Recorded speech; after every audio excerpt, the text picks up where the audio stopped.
శుభకార్యాలకు పూజార్ల కోసం వెతుకుతున్నారా? ఇక నుండి అవసరం లేదు. పూజారీస్.com లో అతి తక్కువ ధరలకే పూజార్లను ముందే బుక్ చేసుకోండి. వెంటనే కాల్ చేయండి. అంతర్గృహే కృష్ణమవేక్ష్య చోరం బధ్వా కవాటం జననీగతైక ఉలూఖలే దామనిబద్ధమేనం తత్రాపి దృష్ట్వా స్థిమితా బభూవ. భాగవత కథాసుధలోకి వస్తున్నాం.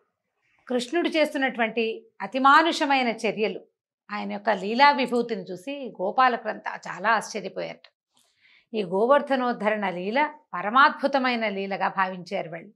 బృందావనంలో అందరూ సమావేశమయ్యారు. ఒకరోజు సమావేశమయ్యి పెద్దవాళ్ళంతా తమలో తాము ఇట్లా చర్చించుకున్నారు. ఈ నందుడి కుమారుడు, ఈ పిల్లవాడు పుట్టిన దగ్గర నుంచి అద్భుతాలే. అసలు కళ్ళు కూడా తెరవల రోజుల పసికందుగా ఉన్నప్పుడు ఒక మహారాక్షసి పూతనని వధించాడు.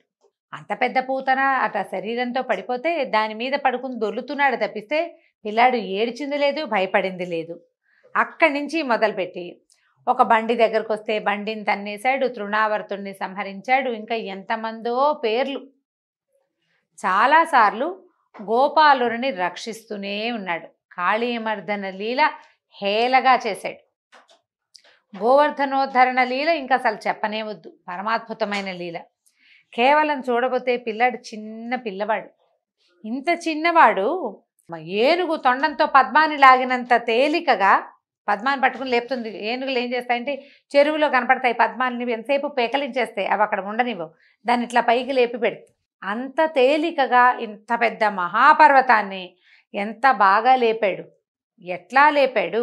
ఆ లేపిన వాడు రాత్రింబవళ్ళు 7 రోజుల పాటు కదలక మెదలక నిలబడి దాన్ని చేతి మీదే ఎట్లా నిలిపాడు.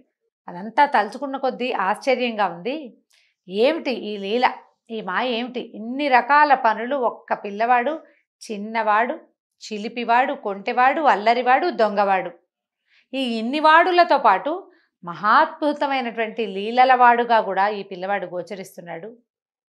ఎంత అల్లరి చేసేవాడు, అంత అల్లరిలోనూ ఎప్పుడూ నిరంతరము శిష్టరక్షణ కార్యక్రమాన్ని చేస్తూనే ఉన్నాడు. ఏ దశలోనూ ఏ రాక్షసులు, ఏ గంధర్వులు, యక్షులు ఎవ్వరూ గోకులం వైపు కన్నెత్తి చూడనివ్వకుండా చేశాడు. ఓ పాము నోట్లోకి వెళ్ళిన పిల్లల్ని రక్షించటం ఏమిటి? ఆశ్చర్యకరంగా లేదు అని వాళ్ళల్లో వాళ్ళే ఈ జరిగిన ఒక్కొక్క రాక్షస సంహారాన్ని, ఆయన చేసిన ఒక్కొక్క లీలని మనసా పదే పదే స్మరించుకుంటూ ఇది గుర్తుందా అది గుర్తుందా అని ఎన్నిటినో స్మరించుకుని ఆశ్చర్యపోతూ ఉన్నారు. అందులో కొంతమంది ఏమని అడిగారంటే, నందా, ఈ పిల్లవాడు చేస్తున్న మానవాతీతమైన పనులు చూస్తుంటే ఇతను నీ పుత్రుడేనా, లేకపోతే ఎవరైనా మహాత్ముడు నీ పుత్రుడి రూపంలో నీ ఇంట వెలిసాడా అని అనుమానం వస్తుంది. ఇలాంటి మహితాత్ముడు అంటే ఇంత గొప్పవాడు, ఇలాంటి పనులు చేయగలిగేవాడు మానవుడిగా పుట్టాలనుకుంటే ఒకవేళ ఏ చక్రవర్తి వంశంలోనో ఏ మహర్షి సంతానంగానో పుడతారని విన్నాం ఇదివరకు. ఎందుకంటే ఇంతకుముందు రామావతార గాథ విన్నాం. ఈ రామావతార గాథ ఆయన ఏం చేశాడు? చక్రవర్తి సంతానంగా పుట్టాడు. సీతాదేవి జనక రాజర్షికి దొరికింది. విశేషంగా లేవు పుట్టుకలు. మరి అంత విశేషమైన జన్మ ఇచ్చాల్సింది పోయి ఈయన అడవుల్లో నివసిస్తూ గోపాలనం చేస్తూ జీవించేటువంటి మన బోటి సామాన్యుల మధ్య పుట్టాలని ఎందుకు సంకల్పించాడో నాకు తెలియటం లేదు. ఇదేమిటి ఈ విశేషం, ఇలా ఎందుకు జరిగి ఉంటుంది అని నందుడిని అడిగారు. అప్పుడు నందుడు ఏం చెప్పాడంటే, గర్గాచార్యుల వారు శ్రీకృష్ణుడి గురించి ఏం చెప్పాడో ఆ మాటలు చెప్పారు. ఈ పిల్లాడు విపరీతమైన కార్యాలు చేస్తాడని, నీకు చాలా పేరు తెస్తాడని చెప్పాడు. అదే ఇది అయి ఉంటుంది. ఇతను సాక్షాత్ భగవంతుడు అవ్వడానికి చాలా అవకాశాలు ఉన్నాయి. ఇంద్రుడు అంతటి వాడిని తిరగొట్టగలిగాడంటే భగవంతుడు కాకపోతే ఎట్లా జరుగుతాయి ఇవి? అంతేగాని ఇతను నా సంతానం కాదేమో, ఎక్కడి నుంచి అయినా వచ్చాడేమో అని నందుడు అనుమానపడలా. తన పిల్లవాడే వాడు. ఆ పిల్లాడు తన సొంతం, కాకపోతే భగవంతుడు అవుతారు. ఎందుకంటే గర్గాచార్యుల వారు కూడా చెప్పాడు, విశేషమైన కార్యాలు చేస్తారని, మానవాతీతమైన కార్యాలు చేస్తాడు, పిల్లాడు చాలా పేరు వస్తుందని చెప్పాడు. కాబట్టి అదే అయి ఉంటుంది. ఆయన ఇక్కడ పుట్టదలుచుకుని మన ఇంట్లో పుట్టాడు అనుకున్నాను. సరే, అయితే ఇలా రోజులు జరుగుతున్నాయి. వీళ్ళందరికీ ఇతని పట్ల ప్రేమ ఆపేక్షతో పాటు భక్తిభావం పెరగటం మొదలుపెట్టింది అనమాట గోకులంలో ఉన్న వాళ్ళకి. ఒకసారి ఒక కొన్ని రోజులు గడిచిన తర్వాత ఒక ఏకాదశి తిథిలో అందరూ ఉపవాసాలు ఉంటారు. ఏకాదశి తిథికి పెద్దలంతా. అయితే నందుడు కూడా ఉపవాసం ఉన్నాడట. శ్రీమన్నారాయణ్ణి మిక్కిలి శ్రద్ధతోటి పూజించుకున్నాడు. మర్నాడు తెల్లవారుజామున ఏమైంది, ఏం చేశాడు, ద్వాదశ స్నానం కోసం యమునా నదిలోకి దిగాడు. పొద్దున్నే స్నానం చేసి ఇది ద్వాదశ పారాయణ చేయాలి కదా. ఈ దిగేసరికల్లా ఏమైంది, ఈ రాత్రి జనరల్గా తెల్లవారుజామున అంటే కొంచెం చీకటకన్నా తెల్లవారకుండానే దిగాడని చెప్తున్నారు. ఈ రాక్షసుల సమయం, ఆ సమయంలో నదిలోకి ఒంటరిగా దిగాడు. ఎప్పుడు నదీ స్నానాలు అవి ఒంటరిగా చేయకూడదండి. ఇది ఒక కొత్త సంగతి తెలిసింది చూడండి మనకి. నదులు చెరువులు వాటిల్లోకి ఒంటరిగా వెళ్ళకూడదు. ఇప్పుడు కూడా సేఫ్ కాదని చెప్తామా, కొంతమందితో కలిసి వెళ్ళాలి. గ్రూప్ అందరూ చేసే చోటే స్నానాలు చేయాలి. కానీ ఈ ఘాట్ ఖాళీగా ఉంది, ఇక్కడ ఎవరు లేరు, చక్కగా బాగుంటుంది ఏకాంతంగా అని పొరపాటును కూడా వెళ్ళకూడదు. ఎవరూ లేని నిర్జన ప్రదేశంలో చాలా ప్రమాదాలు పొంచి ఉంటాయి. అందుకని జనం ఉన్న చోటే నదీ స్నానం చేయాలి. ఈయన ఒంటరిగా వెళ్ళాడు. ఒంటరిగానే ఈ నీళ్లలోకి దిగాడు. దిగేసరికల్లా ఏమైందట, ఈ నందుడిని వరుణుడి అనుచరుడైనటువంటి ఒక రాక్షసుడు పట్టుకుని తన ప్రభువుకి దగ్గరికి తీసుకెళ్ళిపోయాడు. ఈయన ముందు దిగాడు, ఆయనకి సహాయంగా ఇంకా కొంతమంది వెళ్తున్నారు. ఈ వెళ్ళేవాళ్ళు ఈ నదిలోకి దిగిన నందుడు కనపడలే, ఆయన ముందు వెళ్ళాడు అనమాట. కాస్త ఒక 10 అడుగులు ముందుంటాడు, నీళ్ళలోకి దిగాడు, దిగినవాడు దిగినట్టు మాయమైపోయాడు. ఈ వెనకాల వస్తున్న జనాన్ని కనబడిపోయేసరికి వాళ్ళందరూ గోరుమని అరుస్తూ నందుడు మాయమైపోయాడు.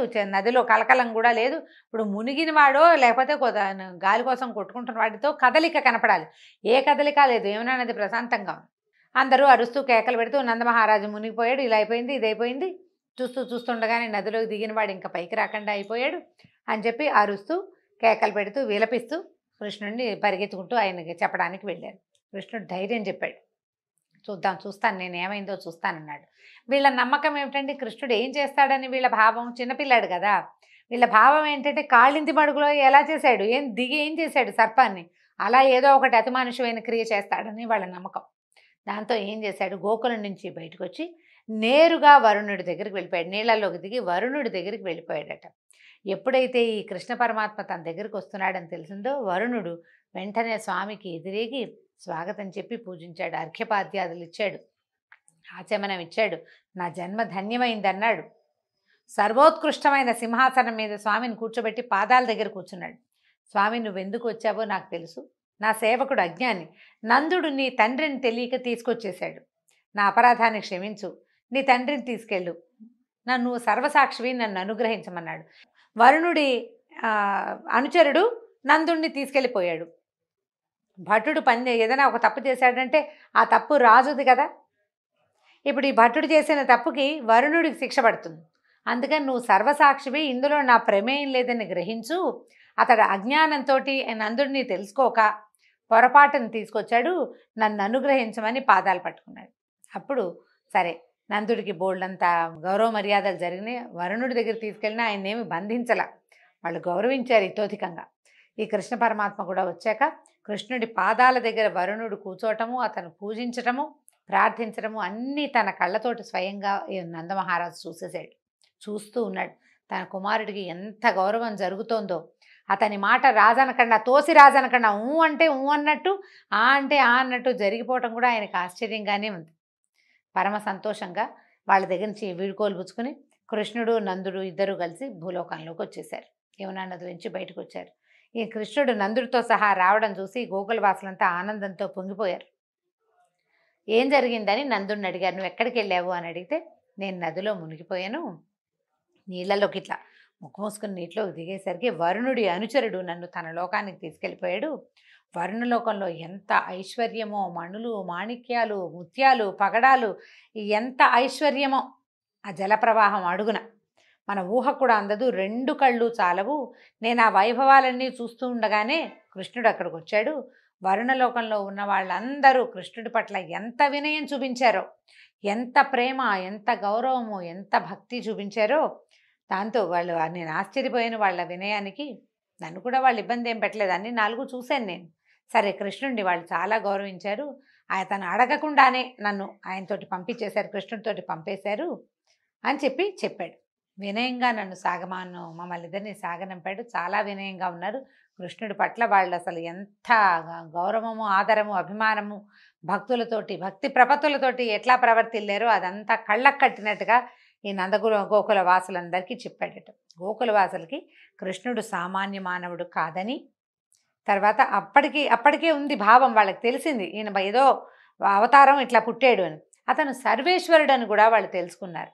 నందుడి మాటలు విన్నాక వాళ్ళు కృష్ణుడు అని వాళ్ళంతా అనుకున్నారు, కృష్ణుడు వైకుంఠాన్ని మాకు కూడా చూపిస్తే బాగుండు. చక్కగా నందుడు వెళ్ళి వరుణలోకం చూసొచ్చాడు. మనకు కూడా ఈ బతుకుండగానే వైకుంఠలోకాన్ని చూపిస్తే బాగుండని అందరూ చాలా కోరుకున్నారట. ప్రతి వాళ్ళకి కంటితోటి వైకుంఠాన్ని చూసి ఆ వైభవాన్ని జ్ఞాపకం చేసుకోవాలని కోరుకున్నారు. అయితే కృష్ణుడు వాళ్ళ కోరిక తెలుసుకున్నాడు. తెలుసుకుని ఏం చేశాడట, బ్రహ్మగుండం అంటారు, ఈ యమునలోనే ఒక జలాశయం యమునకి ఒక పక్కగా ఉందన్నమాట. అందులోకి తీసుకెళ్ళి మీరందరూ అందులో మునిగండి అని చెప్పాడు. ఈ మునిగారట వాళ్ళు, పెద్దవాళ్ళంతా మునిగేశారు కదా. ఆ మునిగి నీళ్ళల్లో ఉన్నంతసేపు వాళ్ళకి వైకుంఠం కనపడింది. వైకుంఠ దర్శనం చేశారు. అక్కడ సమస్త దేవతలు శ్రీమన్నారాయణ్ణి సేవించడం చూశారు. వేదాలు రూపం దాల్చి స్వరూపాలతోటి, వేదం అంటే పుస్తకంగా కాదు, వేద రూపంతో స్వామిని స్తుతించడం కనపడింది. అట్లా వైకుంఠ వైభవాన్ని ఆశ్చర్యచకితులై అసలు దాంట్లో మమేకం అయిపోయారనమాట. మడుగు నుంచి పైకొచ్చారు. చాలాసేపటికి ఎప్పటికో వచ్చాక తమ మామూలు పరిసరాలే కనపడ్డాయి. ఒకసారి మునిగి వాళ్ళకి వైకుంఠ దర్శనం చేయించాడు. వాళ్ళ మనసు లోపలి కోరికలని భగవంతుడు తెలుసుకున్నాడు. ఆ గోకులంలో ఒక్కళ్ళని కూడా అసంతృప్తులుగా ఉంచలేదు. ఆయన ఎక్కడ పుట్టాడో, ఎవరి వల్ల పెరిగాడో వాళ్ళందరికీ, ప్రతి వాళ్ళకి మనసులో ఉన్న కోరికల్ని బ్రహ్మాండంగా తీర్చేశాడు. అయితే వీళ్ళందరి కోరికలు తీర్చాడండి. గోపికలు ఈయనే భర్తగా కావాలని కోరుకుని కాత్యాయని వ్రతం చేశారు. వాళ్ళ కోరిక ఎట్లా తీర్చాడు, ఎట్లా వాళ్ళకి ఈయన కృష్ణుడు భర్త అయ్యాడు. కృష్ణుడు భర్త అవుతాడా అండి? భగవంతుడు భర్త అవుతాడా? భగవంతుడు భర్తే, మనని భరించేవాడు భగవంతుడే. కాకపోతే తాత్కాలిక భర్త, శాశ్వత భర్త అని 2 తేడాలు ఉన్నాయి. తాత్కాలిక భర్తలు ఈ జీవితంలో ఇప్పుడు ఈ జన్మల్లో దొరికేవాడు. శాశ్వత భర్త ఎల్లప్పుడూ మనని భరించేవాడు భగవంతుడు. అతడు తాత్కాలికంగా కావాలని కోరుకోవటమే తప్పు. ఒక తెలియని అజ్ఞానంతో గోపికల కోరికని ఆయన ఎట్లా వాళ్ళని సాటిస్ఫై చేశాడు, ఏ రకంగా వాళ్ళకి సంతృప్తి కలిగించాడో తర్వాత కథలో విందాం. రేపు మళ్ళీ కలుసుకుందాం. నమస్కారం.